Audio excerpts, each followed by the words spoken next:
नमस्ते दोस्तों, मेरे चैनल नॉलेज लिबरेट्स में आपका स्वागत है। आज हम बात करेंगे कि कैसे पता करें कि आपको ओसीडी है कि नहीं है। ओसीडी ऑब्सेसिव कंपल्सिव डिसऑर्डर एक बीमारी है, मेंटल इलनेस है, जो काफी सीरियस इलनेस है। ठीक है, क्रोनिक इलनेस है, वो पूरी जिंदगी रहती है। आप इसे सिर्फ मैनेज कर सकते हैं, ठीक नहीं कर सकते। काफी सीरियस इलनेस है तो लोग डर जाते हैं कि मुझे है कि नहीं है। ज्यादातर जैसे अ, फिल्मों वगैरह में क्या बताया गया है कि अगर हाथ बार बार धोते हो या आपको अगर सफाई का वो है तो आपको ओसीडी है। सारे लोग ऐसी मजाक करते रहते हैं बैठ के कि आप मुझे भी ओसीडी है, अच्छा तुझे ओसीडी है, मुझे भी ओसीडी है, सबको ओसीडी है। ओसीडी जो एक तो जो फिल्मों वगैरह में जो बताया गया है वो ओसीडी तो कई बिल्कुल भी नहीं है। कई सारी फिल्में हैं जिनमें ओसीडी, जैसे एक लियोनार्डो डी कैप्रियो की मूवी है एविएटर, उसमें अगर आप वो देखोगे तो उसमें ओसीडी का बिल्कुल सही तरीके से बताया हुआ है। वो इंसान इतना परेशान हो जाता है ओसीडी से, तो वो उसमें ओसीडी को सही दर्शाया हुआ है। नहीं तो बॉलीवुड मूवी ने तो बेड़ा गर्क किया हुआ है, मतलब सत्यानाश किया हुआ है, कुछ ओसीडी को ठीक से नहीं बताया है। इसकी वजह से आपको हर चौराहे पे 10 लोग मिल जाएंगे, हाँ मुझे भी ओसीडी है, जबकि उनको कुछ नहीं पता ओसीडी के बारे में। तो ओसीडी आपको कैसे पता करे कि ओसीडी आपको है कि नहीं। ओसीडी में ऑब्सेसिव कंपल्सिव डिसऑर्डर, इसमें देखो दो चीजें हैं, ऑब्सेशन है और कंपल्शन है। बीच में जो चीज है ना, जो जिसको हम नहीं लिखा है, जो और जो मेन चीज है, जो हमेशा जो मेन चीज है वो हम भूल जाते हैं, वो है एंजाइटी। और ओसीडी है एक एंजाइटी डिसऑर्डर ही है, बट वो नॉर्मल एंजाइटी डिसऑर्डर से थोड़ा बड़ा डिसऑर्डर है। अगर आपको कहेंगे कि एंजाइटी है मुझे, तो एंजाइटी से थोड़ा ऊपर है ओसीडी। तो जो ओसीडी में पहले तो आपको ऑब्सेसिव थॉट्स या इमेजेस या फीलिंग्स आएंगी। ऑब्सेसिव मतलब बार बार आना, वो विचार जो हमें नहीं चाहिए वो बार बार आ रहे हैं।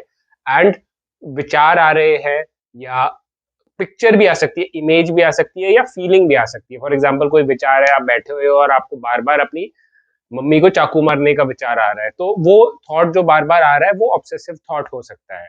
ठीक है, वो चाहिए आपको, विचार नहीं चाहिए तो भी बार बार आ रहा है।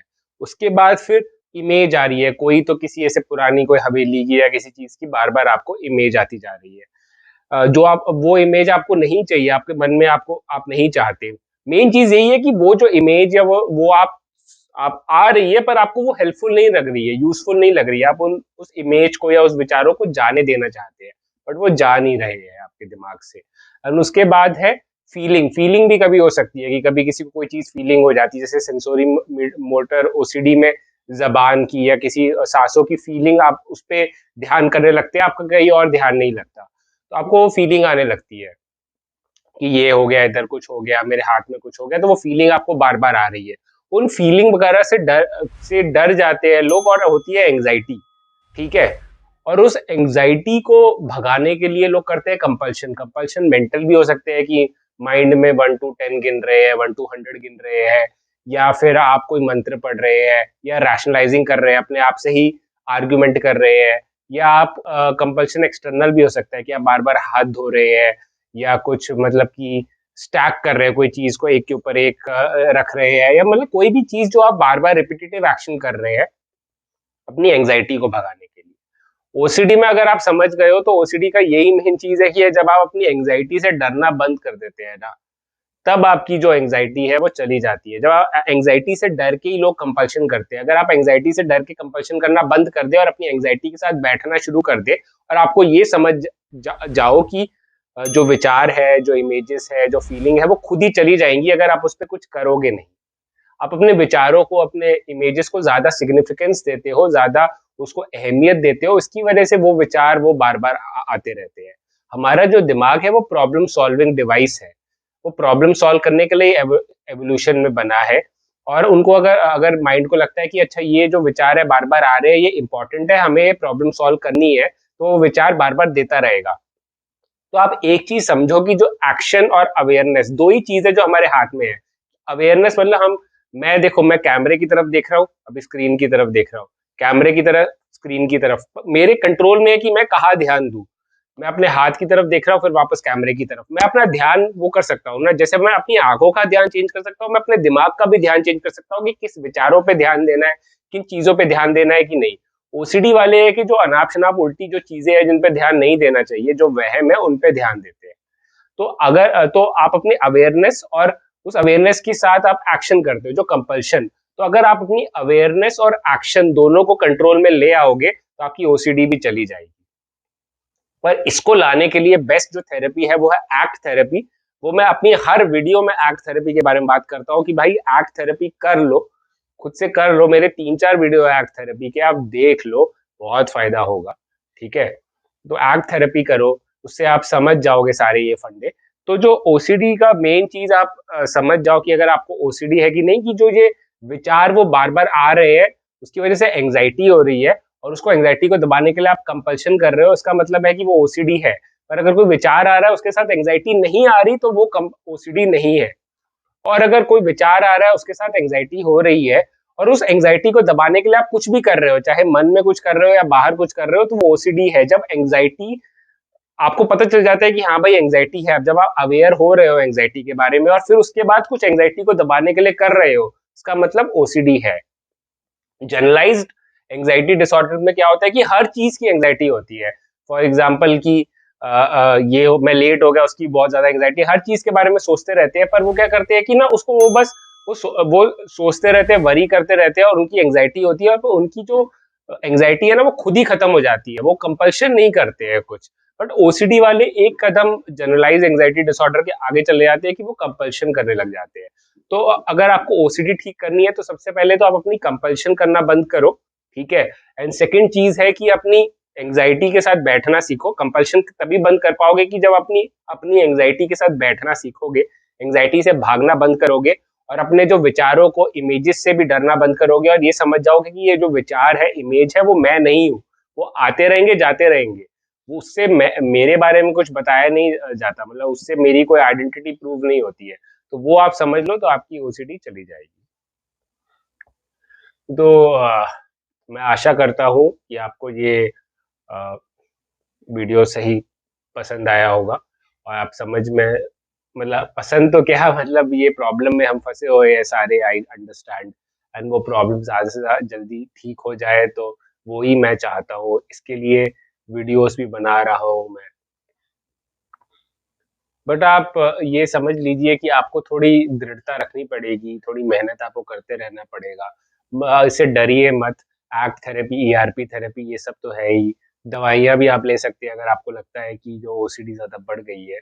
बट मैं तो ये कहूँगा कि आप अपने मन को थोड़ा क्या बोलते हैं कि दृढ़, करड़ा बनाओ, जैसे पंजाबी में बोलते हैं कि स्ट्रॉन्ग बनाओ। एंड मेहनत करो, अपने आप पे एक्सरसाइज करो, वेट्स उठाओ, पढ़ाई करो अच्छी तरह से, डिसिप्लिन में आओ। आप काम करते हैं तो काम में अच्छी तरह से ध्यान दो। ये जो सारी चीज़ें हैं जो आपको पॉज़िटिव बनाती है, अभी क्या है कि जो सारी नेगेटिव चीज़ें हैं ना, उन पे आपका ध्यान ज़्यादा जा रहा है, कि मेरे साथ ये हो गया, मेरी ओसीडी, ये वो। पॉज़िटिव चीज़ों पे अपने अपना ध्यान बनाओ, अपने सपनों पे ध्यान दो, जो आप चाहते हो उस पे ध्यान दो, ना कि जो आपके पास नहीं है उस पे मत ध्यान दो। जो आप कर सकते हो, उस पे ध्यान दो, ठीक है? तभी आप ज़िंदगी में आगे बढ़ पाओगे। और यही चीज़ है मेरी। मैं आपसे कहूँगा कि अपनी जो अवेयरनेस और जो एक्शन है उसको पॉजिटिव स्टेप में, साइड में लेके जाओ। पॉजिटिव जब मैं बोलूँगा कि जो आपके लिए हेल्पफुल है। जब मैं कहता रहता हूँ ना कि जो वो चीज़ करो जो आपके लिए हेल्पफुल है। और कैसे पता चलेगा कि आपके लिए क्या हेल्पफुल है? जब आप अपने गोल बनाओगे। जब आपको अपने गोल क्लियरली पता है कि मेरे ये गोल है, और मेरे उस गोल के लिए ये चीज़ें हेल्पफुल हो रही है, तो वो गोल प्राप्त करने के लिए जो चीज़ें हेल्पफुल है वो करो। तो सबसे पहले तो आपको गोल बनाने पड़ेंगे ना, और गोल बनाने के लिए सबसे पहले वैल्यूज़ बनाने पड़ेंगे। ये जो चीज़ें हैं मैंने सब अपनी एक्ट थेरेपी की वीडियो पे बोला हुआ है। एक्ट थेरेपी की वीडियो को मैं एंड में डिस्क्रिप्शन में डाल दूँगा, और डिस्क्रिप्शन बॉक्स, मतलब एंड में, वीडियो के एंड में लिंक दे दूँगा, और साथ में डिस्क्रिप्शन बॉक्स में भी है सारे एक्ट थेरेपी, ईआरपी थेरेपी के वो। तो वो आप ज़रूर देख लीजिए। एंड द थिंग इज़ कि आपको कोई डाउट वगैरह है तो इंस्टाग्राम वगैरह पे मुझे मैसेज कर सकते हैं। मैं स्लो हूँ मैसेज करने में, एक ही इंसान हूँ। और जो ओसीडी है जिनको, वो हज़ारों, लाखों में लोग हैं, ठीक है? तो मैं सबको आंसर नहीं कर पाता हूँ। मैं खुद भी, मतलब कि वो तो कामकाजी आदमी हूँ, है ना?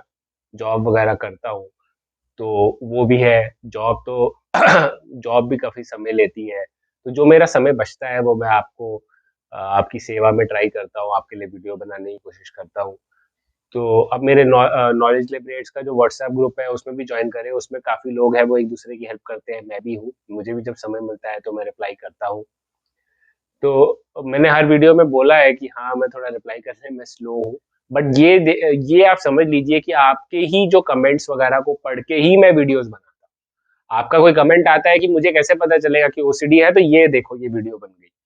मैं क्या चाहता हूँ कि मेरा जो आंसर है, मैं सबको एक-एक आंसर देने की जगह मेरा एक आंसर मैं इधर डाल देता हूँ कि वो लाखों लोग तक पहुँच जाए, ठीक है?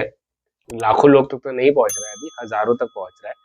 तो धीरे-धीरे लाखों तक भी पहुँचेगा और धीरे-धीरे जो ओसीडी का बेसिकली क्या है कि हिंदी में चैनल है नहीं ज़्यादा, कुछ मैंने देखा।